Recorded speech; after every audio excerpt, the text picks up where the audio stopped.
काम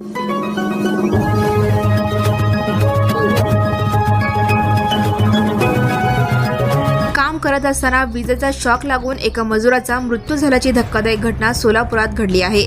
ही घटना आज 26 जून 2026 रोजी सकाळी वीर नागनाथ स्टोन क्रशर येथे घडली आहे।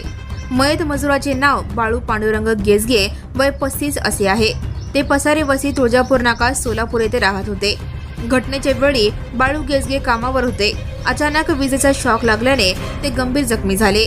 घटनास्थळावरून त्यांना तातडीने सोलापुरातील श्री छत्रपती शिवाजी महाराज सर्वोपचार रुग्णालयात दाखल करण्यात आले, मात्र उपचारापूर्वी त्यांचा मृत्यू झाल्याचे डॉक्टरांनी सांगितले।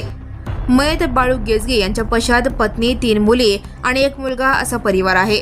अचानक घडलेल्या या दुर्घटनेने संपूर्ण कुटुंबावर दुःखाचा डोंगर कोसळला आहे। मृतदेह रुग्णालयात आणल्यानंतर हॉस्पिटल परिसरात मोठी गर्दी जमा झाली होती।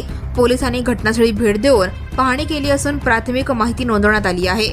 कामाच्या ठिकाणी सुरक्षितता नियमांचे पालन झाले का याबाबत पोलीस अधिक तपास करत आहेत। Now and press the bell icon. Never miss a